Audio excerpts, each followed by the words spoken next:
10 News Weather Authority from the JES Weather Center. Good evening, everybody. I'm meteorologist Edward Shaw. Dry and pleasant tonight as high pressure continues to dominate. As we go into tomorrow, we're still going to be dealing with those warmer temperatures, and it's going to be feeling nice outside. Just might see a few more clouds than what we saw today. Looking ahead, though, we have that lunar eclipse early in the morning Friday, and then that weekend storm rolls in Saturday night into Sunday. Temperatures right now throughout the region in the 70s and 60s, so a pretty warm evening here for the forecast. Roanoke at 75 right now, Blacksburg 70, Lynchburg 72, and Lexington at 73. Those temperatures today, we even got up into the 80s in some parts of Southside. Tonight, cooling down into the 40s, although we are going to be a little bit warmer than we have been the last few nights. Blacksburg at 42, Roanoke 48, South Boston 44, and Lexington at 44 as well. So a pretty mild night and a calm one at that. Gives way to some more warm air coming into our area tomorrow morning.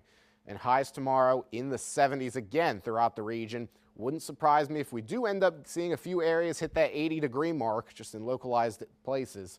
But widespread springtime warmth certainly here, and it's here rather early as we're running about 10 to 15 degrees above average for this time of year.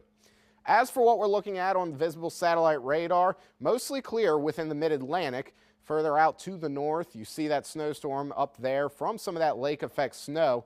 But then as we go further on to the west, that's where we're starting to see a little bit more inclement weather, especially along the Gulf Coast and ahead of that cold front down in Texas. Severe thunderstorm watches there and a pretty active west coast as well, with snowstorms and winter weather alerts all across the Pacific coast with colder than average temperatures out there.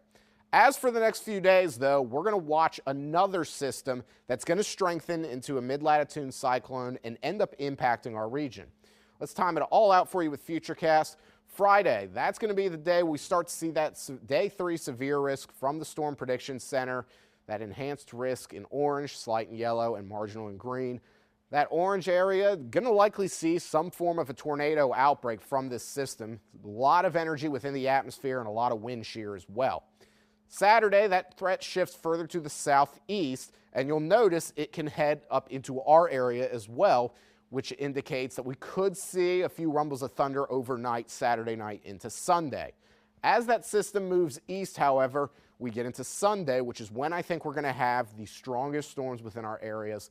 Biggest threat easily straight line wind damage, but we could also see some downpours as well that could limit visibility throughout our area, and maybe even a few instances of flash flooding, even though we've been pretty dry. Next 7 days, temperatures in the 70s until about next week, and after that storm-producing cold front rolls through, we'll cool back down into the 50s and 60s.